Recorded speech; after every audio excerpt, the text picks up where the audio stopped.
Imagine building like $1 billion state-of-the-art military base. You bring in recruits, you put them through absolute hell, and you teach them exactly who the enemy is. Right. You arm them to the teeth, but you also install these massive multi-layered security checkpoints so those weapons can never, ever be used against your own side. It is supposed to be foolproof. Yeah, it absolutely has to be. I mean, in a heavily armed system like that, the alternative is, well, it's catastrophic friendly fire. Exactly. But then you start looking through pathology reports and immunology data, and a really terrifying reality sets in. This incredibly sophisticated, microscopic military base living inside of your immune system, it can actually experience a total mutiny. Yeah, it happens more than people realize. So today, we're going a deep dive into what is basically the ultimate biological betrayal. We're decoding what happens when your own body turns against you. We're going to explore, how the system normally protects you, the bizarre things that trigger it to go rogue, and the incredibly extreme ways modern medicine tries to negotiate a peace treaty. It is a delicate, just fascinating balancing act. To understand the mutiny, you really have to start with the baseline of peace. How does your body know the difference between a dangerous invader and, say, its own heart tissue? Right. The medical term for this is tolerance. And think of tolerance as that highly secure military checkpoint system. The data we're looking at breaks this down into two main layers. First, you have central tolerance, which that happens in the thymus and the bone marrow, right? That's exactly right. I picture this as weeding out the dangerous recruits right at the factory level. If a newly minted immune cell, like a lymphocyte, shows signs of reacting to your own tissue, it undergoes something called apoptosis. Which is essentially a programmed self-destruct sequence. The cell, it realizes it's a danger to the host and actively dismantles itself. It is a brilliant first line of defense. Right. But biology is messy. I mean, millions of cells are generated, and a few self-reactive ones inevitably escape the factory and enter the bloodstream. That brings us to the second checkpoint, which is peripheral tolerance. This operates out in the secondary lymphoid tissues. So if central tolerance is factory quality control, peripheral tolerance is like disabling the weapons of the recruits who somehow slipped out into the civilian world. That is a great way to look at it. And peripheral tolerance uses a few distinct mechanisms to neutralize these rogue cells. One is called anergy. Anergy, got it. Yeah, the cell is kept alive, but it's pushed into an irreversible loss of function. It's permanently deactivated. Another mechanism is active suppression. You actually have regulatory T cells whose entire job is to act as like military police. Oh, wow. They hunt down the rogue cells and shut them down, often releasing chemical signals like interleukin-10 to suppress the inflammation. And if that fails, there is antigen sequestration. Which is basically just hiding the target, right? Your body physically masks certain self-antigens, the proteins on the surface of your cells, so the rogue immune cells simply can't see them. Exactly.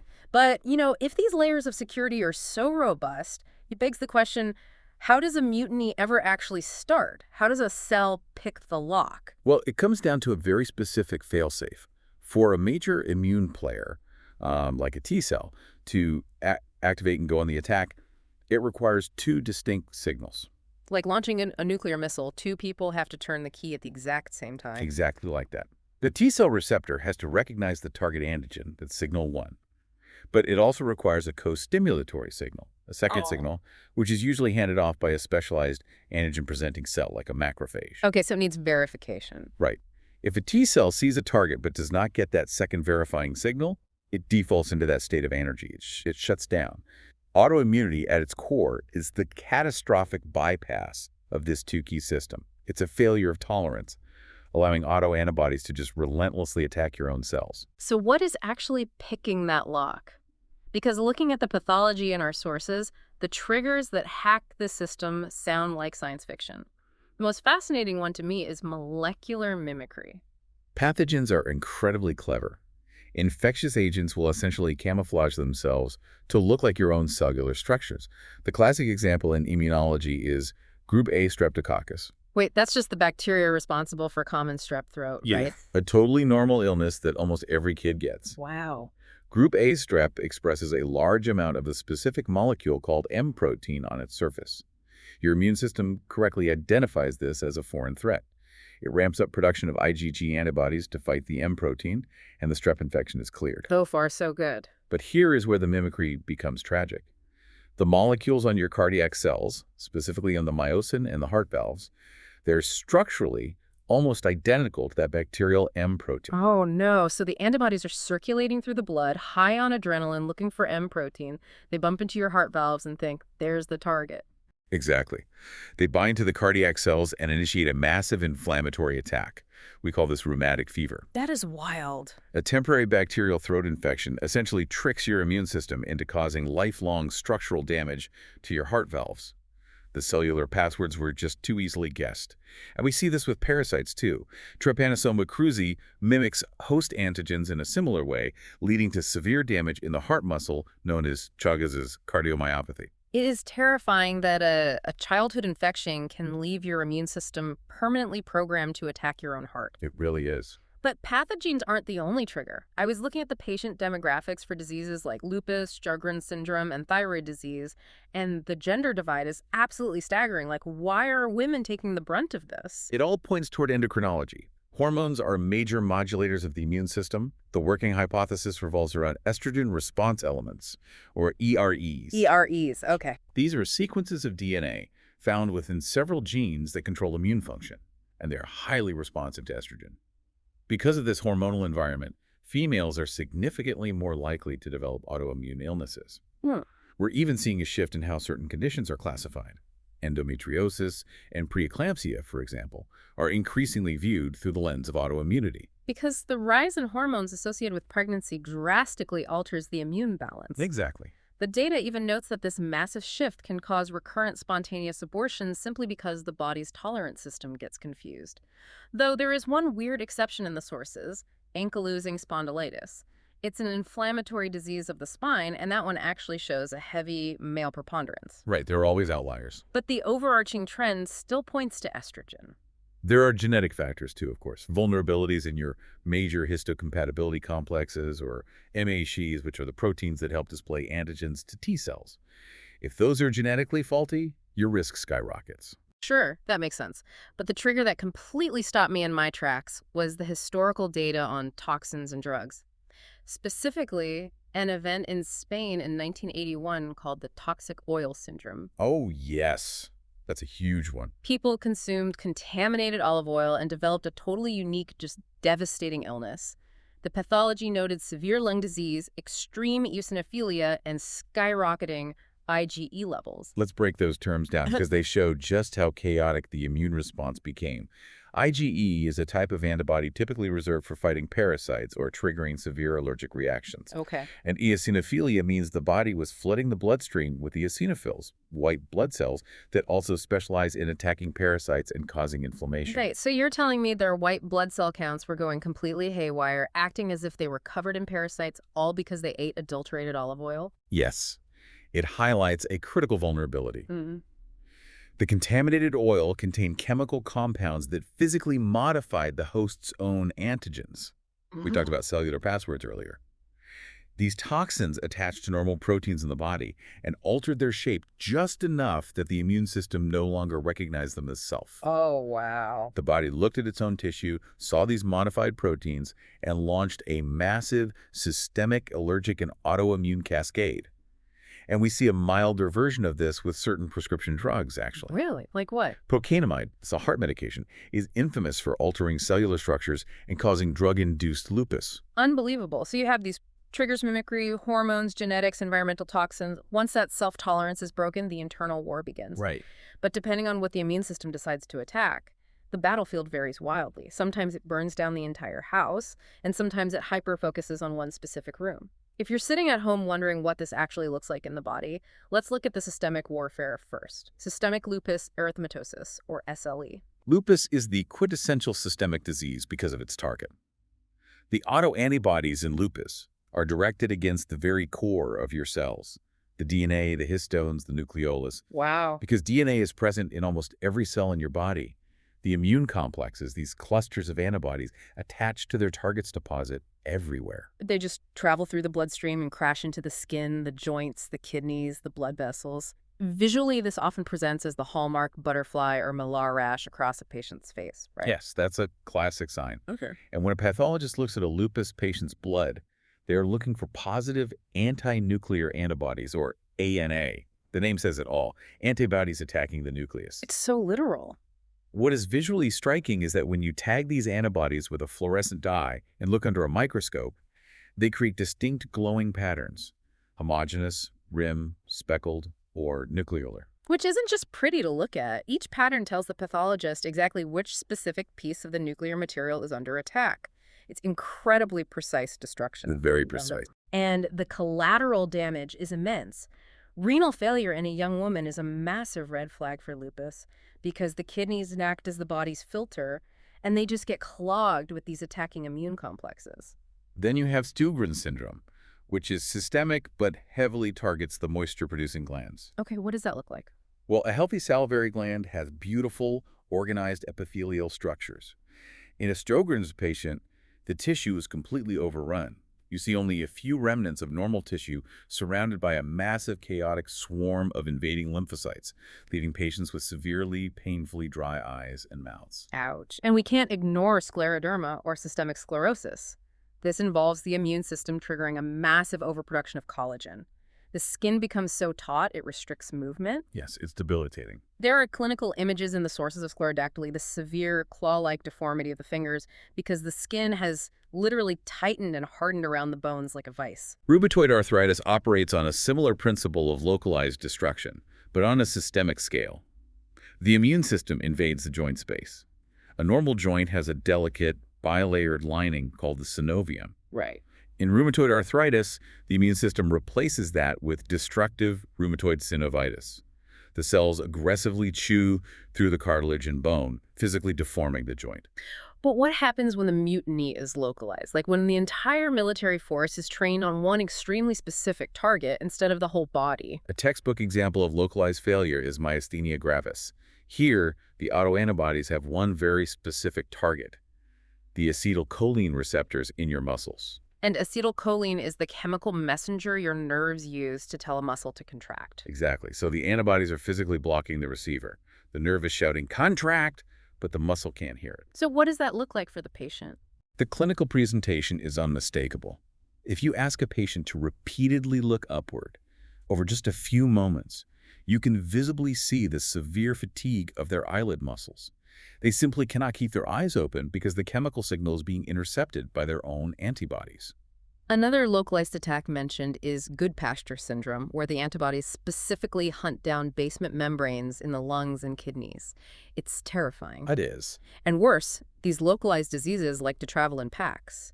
Medical history shows that a person with Addison's disease, which is an autoimmune attack on the adrenal glands, is highly likely to also develop type 1 diabetes, which is an attack on the pancreas. Right, because it proves that once tolerance fails in one area, the genetic and systemic floodgates are often open. The underlying defects, say, faulty regulatory T cell or a leaky checkpoint in the thymus, it doesn't just apply to one organ. Right. If the security system is compromised, multiple road battalions can get through. Which brings us to the crucial question. Once this internal war is underway, how does modern medicine step in? You have a highly trained army destroying its own city. How do you stop it? Well, diagnosis is step one. We look for those autoantibodies, measure systemic inflammation, and use imaging to spot the damage. But historically, the primary treatment strategy has been blunt suppression. Right, you throw anti-inflammatory drugs like NSAIDs or corticosteroids at the patient just to put out the immediate fires. Exactly. But to actually stop the war, you have to disarm the combatants. So medicine uses heavy immunosuppressants like methotrexate, or in extreme cases, they use radiation on the lymph nodes to kill the cells, or plasmapheresis, where they hook you up to a machine and physically filter your blood plasma to remove the attacking antibodies. But those are incredibly blunt instruments. You are wiping out the good soldiers along with the mutineers, leaving the patient vulnerable to real infections. That makes sense. The future of treatment lies in targeted blocking reagents. We now have drugs like Rituxan, which acts like a sniper, specifically targeting a protein called CD20 on B cells, destroying only them. Wow. Or teplizumab, which targets CD3 on T cells. We also use cytokine blockers like Humira, which specifically neutralizes tumor necrosis factor. That's the chemical alarm bell that drives inflammation.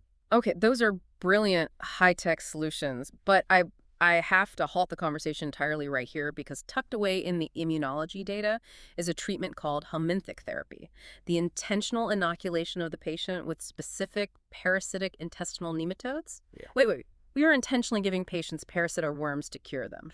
I know it sounds like medieval medicine, but the biological logic is actually brilliant. It's rooted in the hygiene hypothesis. Okay, explain this to me. If you look at the evolutionary history of the human immune system, it evolved over millions of years to fight off a constant, relentless barrage of parasites.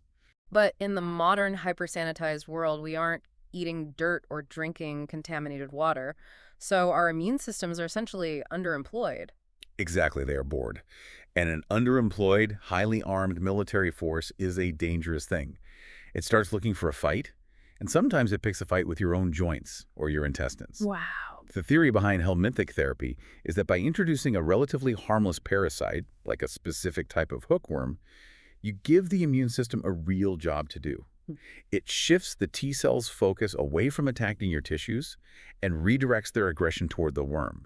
It essentially restores the biological balance we evolved to have. That is absolutely mind-blowing. The doctor says, here, fight this worm so you stop eating my colon. Incredible. Pretty much. Okay, we spent this deep dive exploring an immune system that does too much against the self. But to fully understand this delicate biological machine, we have to look at the flip side. What happens when the system simply doesn't show up to the fight at all? We're talking about immunodeficiencies, the missing shields. Yeah. These fall into two main categories: primary, which are genetic defects you were born with, and secondary, which are acquired later in life. Okay. Primary immunodeficiencies usually present very early in childhood. These kids suffer from repeated, severe infections because they physically lack the cellular machinery to fight back. The pathology data lists some devastating examples. DeGeorge syndrome, for instance, which is caused by a microdeletion on chromosome 22. Right, 22q11.2. Yeah. The literature says this results in thymic hypoplasia. What does that actually mean for the patient's daily survival? Hypoplasia just means underdevelopment. Remember earlier we talked about the thymus being the military factory where T cells are trained? Right. In a child with DeGeorge syndrome, a tiny missing piece of genetic code means that factory never fully physically forms. Without a functioning thymus, you cannot mature your T cells. Your frontline commanders simply do not exist. And without them, you are defenseless. There is also SCID, severe combined immunodeficiency, where both T and B cells fail, or Bruton X-linked agammaglobulinemia, where a genetic mutation stops B cells from ever maturing into antibody-producing factories. Exactly. These conditions leave patients completely open to opportunistic bugs that wouldn't make a healthy person even sniffle. And then you have secondary immunodeficiencies. The most profound example is AIDS, caused by the HIV virus. The virus specifically targets and hijacks CD4 helper T cells. Oh, I see. The pathogenesis is a slow, relentless destruction of those commander cells, eventually leading to a profound systemic immune collapse. So if autoimmunity is friendly fire and immunodeficiency is fighting without a weapon, then hypersensitivity, what we commonly call allergies, is a massive overreaction. I think of hypersensitivity like pulling an office building's fire alarm and turning on the sprinkler system, ruining thousands of dollars in computers just because someone burnt a piece of toast in the break room. It is the perfect analogy. The immune response is wildly, dangerously disproportionate to the actual threat. We see this with contact dermatitis. You brush against a poison ivy leaf, or you suffer a bite from a brown recluse spider. Right. The spider venom itself is bad, but the immune system overreacts so violently that it causes extreme necrotic tissue death, literally liquefying the skin around the bite. Then there's allergic rhinitis, everyday hay fever. But in severe cases, the chronic inflammation physically alters your anatomy, resulting in the formation of nasal polyps and those dark, bruised-looking circles under the eyes known as allergic shiners. And of course, angioedema, the severe hives and swelling of the airways.